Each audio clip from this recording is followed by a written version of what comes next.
mais uma vez, obrigado pelo convite nos terem cá.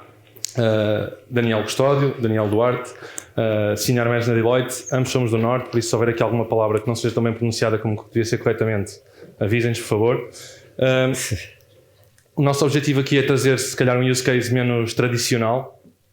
No fundo, nós queremos trazer aqui um caso de Financial and Tax Incentives, no fundo, muito ligado, por exemplo, ao PRR e ao Portugal 2030, que são temas muito em voga hoje em dia.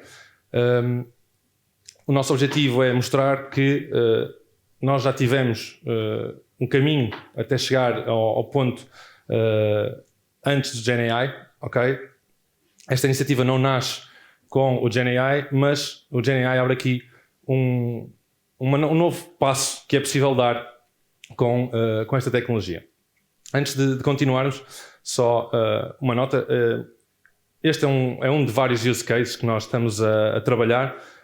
O professor Miguel, pelo que é Miguel, espero não estar a enganar, apresentou aqui um conjunto de use cases com 2 dígitos de sucesso ou de insucesso. Eu acho que lá está, esses são os bons que são publicados, mas há muitos tiros nos pés no caminho desta jornada. Também, como foi referido na apresentação anterior, escolher os use cases certos nas alturas certas tem-se revelado um desafio. Entrando aqui um bocadinho no enquadramento do que é o Incentives Hub que nós aqui referimos. Basicamente, há cerca de 5 anos atrás, começamos um caminho de tentar tornar mais eficiente todo o processo de encontrar, candidatar, promover, candidatar e executar fundos europeus. O que é que isto quer dizer? Pegar num exemplo muito prático. O PRR, toda a gente ouve Marcos Mendes a falar ao domingo à noite, está atrasado e isto tem várias razões, ok? Uma delas é que o processo é extremamente lento. Há uma fase em que o governo publica os avisos para que as entidades possam concorrer, depois é necessário que esses avisos sejam promovidos e que sejam estendidos à rede que lhes pode aceder. É preciso uma candidatura, como vamos falar daqui a pouco, bastante complexa, e depois disto tudo, estamos a falar eventualmente em vários meses, é preciso executar a candidatura que foi aprovada. Tudo isto é um processo então muito longo e aqui o nosso objetivo foi como é que podemos tornar isto o mais eficiente possível dentro da Deloitte. Ok? Passando então aqui ao primeiro ponto. Identificar incentivos. Antes de entrar aqui, Daniel vai explicar aqui a parte em mais detalhe, só para dar aqui o primeiro enquadramento. Basicamente, esta fase é a fase onde, infelizmente, o Estado português e quase nenhum Estado tem apenas um único site para divulgar as suas oportunidades e os seus benefícios estão disponíveis. Então há um conjunto muito variado de fontes e é esta primeira parte que nós tentamos automatizar. Como é que podemos encontrar o mais rápido possível, da forma mais eficiente possível, todas as oportunidades que estão disponíveis. Ok? Boa. Obrigado, Daniel. Então, qual é que era aqui o desafio com o qual nós nos deparamos? Como o Daniel dizia, toda esta informação está dispersa por uma série de websites. É muito difícil nós conseguirmos entender o que é que está dentro destes websites, até porque nem sequer são em websites onde a informação está, de facto, de alguma forma estruturada. Estão em links para PDFs com 70, 100 páginas, ninguém entende muito bem o que é que está dentro desta informação, e isso era o grande desafio. E isso era aquilo que acontecia um bocadinho aqui antes até de GenAI, onde havia um trabalho muito manual de algumas pessoas, de facto, manualmente irem a estes websites de forma periódica, tentarem extrair, categorizar alguma desta informação, e foi aí que nós vimos aqui uma oportunidade, uma fase inicial de criar algum nível de automação, portanto extrair esta informação de forma automática e depois também criar alguma estruturação e conseguimos categorizar esta informação para depois ser mais fácil usar nas fases seguintes.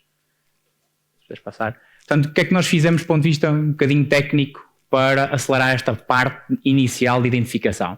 Nós começamos por um simples web scraper, garantir que conseguimos de facto extrair de forma periódica, sem qualquer tipo de esforço, a informação destes diferentes websites e fazer download dos respectivos PDFs associados aos mesmos.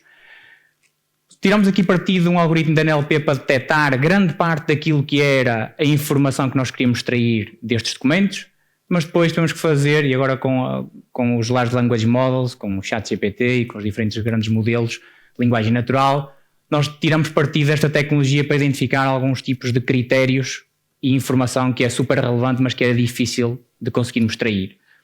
Exemplos, a elegibilidade de um determinado fundo, quem é que pode em condições, se é uma empresa do Norte, se é só uma empresa do Sul, qual é que é o limite de empregados que essa empresa tem que ter para poder se candidatar. Portanto, havia aqui uma série de critérios que estavam descritos, nunca de forma estruturada de todo, e portanto nós temos aqui partido de tecnologias como o GPT para fazer essa identificação. E depois no fim montamos um dashboard para poder ser mais fácil consultar esta informação de forma tabular. Tiramos aqui partido daquilo que há de melhor na tecnologia, portanto na cloud, com AWS, Docker Containers, Apache Airflow, Python, portanto não vou entrar aqui em detalhe no resto das tecnologias, mas foi aqui um bocadinho a stack tecnológica que nós acabamos por usar. Só para vos mostrar, portanto isto é um exemplo de um fundo, de um incentivo relacionado com, agora também não sei ao certo, mas temos aqui um PDF com 70 ou 80 páginas. E esta era a dificuldade. Portanto, as pessoas que estão a fazer muito este trabalho manual iam ler estes documentos, faziam download do próprio website, para a semana saía um novo update e não faziam ideia que este artigo de facto tinha sido atualizado, a não ser que mantivessem num livro de notas qual é que era a última versão que tinha sido acabada de ler ou de processar de forma manual. Foi isso que nós montamos aqui com este dashboard. Portanto, uma forma fácil nós podemos visualizar e consultar, criar filtros, criar alertas para conseguirmos saber quando é que há novas publicações relacionadas com estes diferentes tipos de avisos. Ok. Segundo passo. Chegamos aos avisos, temos uma coletânea incrível de avisos, a melhor base de dados que podia haver no país. Falta o passo seguinte, que é, vamos inundar todo o mercado com toda a informação que existe, não fazia muito sentido, ok? E então, aqui o que tentamos fazer é dar o passo seguinte e, de forma também o mais automatizada possível, e recorrendo aqui ao mecanismo de perceber quais é que são os benefícios que determinadas entidades têm acesso, seja pela sua tipologia, seja pela sua tendência passada em concursos a que estiveram presentes, conseguimos fazer um match entre o que é que são os potenciais targets ou empresas que são elegíveis e que têm interesse naquelas oportunidades e as oportunidades que temos na nossa base de dados, de forma a conseguirmos personalizar a experiência de cada empresa. Okay? Garantir que cada empresa apenas recebe a informação que lhe é potencialmente mais útil. E dessa forma, então, automaticamente a aplicação consegue enviar, infelizmente ainda, porque há muito colado isto, o e-mail, ok, clássico e-mail, mas depois dentro do e-mail um dashboard com todas as oportunidades que são mais potencialmente benéficas para aquela entidade. Ok? Este foi o segundo passo. Terceiro passo, encontramos oportunidades, encontramos entidades que são as melhores para aquelas oportunidades, agora a entidade tem que se candidatar. O processo de candidatura é um processo que pode ser bastante penoso, tem duas componentes principais, uma parte financeira e uma parte técnica, que vai depender da área, obviamente, da empresa que estamos a falar, ou do consórcio, e aqui pegando também mais uma vez um exemplo prático, no PRR temos, por exemplo, um consórcio com cerca de 50 empresas na área das florestas, okay, para tentar melhorar o ecossistema das florestas no nosso país, e esta candidatura, para cada entidade desta candidatura, cada empresa, estamos a falar de uma componente financeira que pode ter 15, 20 páginas e uma componente técnica que pode ir de 20 a 100 páginas, okay, com documentação técnica muito, muito densa. Okay? De forma a que justifique que o que estão a tentar propor é de facto um avanço científico e traz benefício para a sociedade que o Estado português deve apoiar. Okay? Neste sentido, então, também tentamos aqui mais um passo em frente na melhoria deste processo. Ok. Então, foi isso que nós acabamos por tentar fazer. Portanto, nós pegamos em tudo que era informação específica de uma série de projetos. Temos aqui o nosso Application Analysis, que é o nome que demos à nossa solução, e acabamos por conseguir, o nosso objetivo era criar esta candidatura de forma estruturada, seguindo uma série de capítulos e detalhe que nós sabemos que é sempre necessário preencher para conseguirmos concorrer de forma efetiva a um destes avisos, ou alertas, ou incentivos.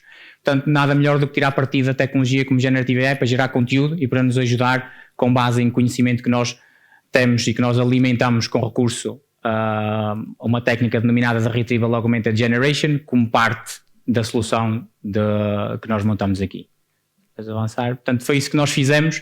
Portanto, nós montamos uma knowledge database com toda esta informação que nós sabemos que é relevante, que é proprietária, com estas tecnicidades todas que o Daniel referia aqui, e depois, sabendo nós qual é o template, sabemos nós qual é que é o tipo de questões que nós temos que preencher para conseguir ter uma candidatura que de facto acrescente valor e que respeite todos os critérios necessários, nós conseguimos iterar sobre cada um desses critérios e gerar conteúdo particular de forma bastante acelerada. Isto não vai gerar tudo sozinho, mas vai de facto acelerar muito esse trabalho.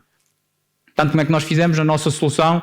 No nosso front-end nós permitimos que a gente faça upload de tudo o que é documentação relevante, traduzimos todos esses documentos, há uma série de documentação que nem sequer está em português, para garantir consistência, e depois, se vocês usam o ChatGPT ou se estão habituados a usar alguns destes Large Language Models, há uma limitação no contexto e no conteúdo que nós conseguimos usar para gerar conteúdo. Nós não conseguimos pegar num PDF com 80 páginas e dizer agora sumariza-me este PDF, isso não funciona dessa forma. Existe uma limitação, portanto é isso que nós fizemos, nós criamos esta Knowledge Database fazendo este seguinte passo, ou seja, nós pegamos os nossos documentos todos, partimos tudo em secções, em capítulos, em uma segmentação que para nós fazia sentido, indexamos toda essa informação e desta forma garantimos que tínhamos esta knowledge database guardada para depois ser consultada como input para nós conseguirmos preencher depois cada uma das secções.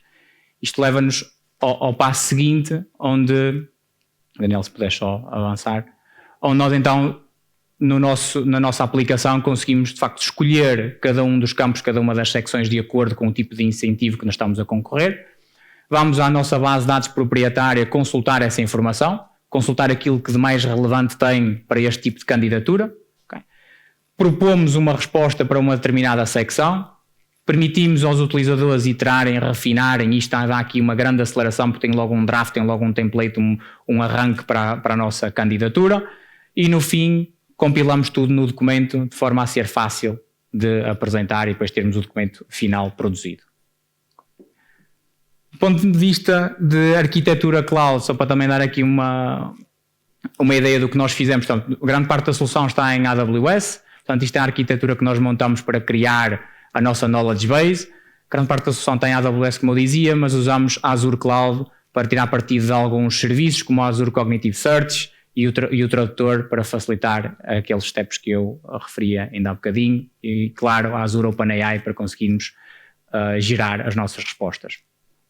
Do ponto de vista de criação do output é muito similar, apenas só para dizer que deixamos de fazer aquela parte de tradução, de segmentação, de caracterização dos documentos e tiramos só partido da Azure OpenAI, aqui dos Large Language Models, neste caso do GPT 3.5, para gerar o output final da candidatura.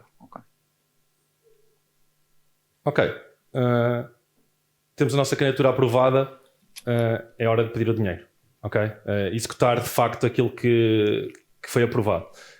Esta é uma parte, se calhar, com menos valor acrescentado técnico, ok? Mas um peso administrativo muito, muito, muito significativo. Estamos a falar em enviar milhares de faturas por empresa, enviar informação de milhares de colaboradores que estão a participar nestes trabalhos, qual é o custo por hora que tem, qual é que é, em que projetos é que participaram, quantas horas é que investiram, as faturas foram para que projetos, são faturas de que tipo, etc. E aqui ainda é uma fase embrionária da entrada de Generative AI, de Machine Learning neste campo, mas aqui o que estamos a fazer, para além de termos o processo já o mais automatizado possível, à exceção da parte de Machine Learning AI, aqui o next step então que esta tecnologia desbloqueia é precisar de, em vez de termos alguém documento a documento, retirar informação à mão e colocar na aplicação ou no Excel, é termos um mecanismo que vai ler as faturas, vai identificar quais são os campos relevantes, seja ela que fornecedor for, seja ela em que formato for, e a Generative AI permite-nos dar este passo em frente, que é não termos que recolher dados, mas sim apenas rever e partir desse ponto de partida para sermos mais eficientes em todo o processo de recuperação do valor que a empresa pretende. Sumarizando, este use case, então, encontramos as oportunidades, fazemos o envio das oportunidades para as empresas que mais se adequam, adaptando à sua tipologia, criamos uma baseline para fazer a candidatura e, posteriormente, então, executamos os fundos. Tudo isto, do ponto de vista, obviamente, da Deloitte, é muito interessante, do ponto de vista de eficiência e de serviço para fora, mas também é um valor acrescentado que trazemos para a sociedade, do nosso ponto de vista. Isto porquê?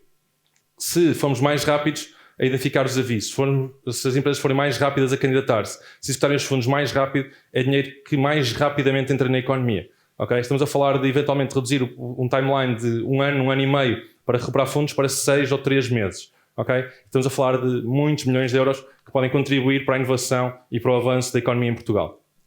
Este é apenas um dos use cases. Como referi no início, estamos a testar vários use cases, nem todos têm 2 dígitos de eficiência, adorávamos acertar especialmente nesse e estamos à procura desses. A Deloitte como um todo está à procura disso e também no fundo para contribuir e trazer um pouco do que é a experiência que tem tido e as outras empresas e pessoas que queiram percorrer este caminho não cometer os mesmos erros. Temos então um site que tem um AI dossiê onde tem um conjunto muito alargado de use cases e um bocadinho a apresentação de cada um, quais é que são os impactos e o que é que está a ser usado para conseguirmos atingir estes objetivos, para nos ajudar toda a comunidade com este website e outras iniciativas que vamos fazer no futuro. Muito obrigado. Depois, se tiverem questões, obrigado. À disposição. Okay.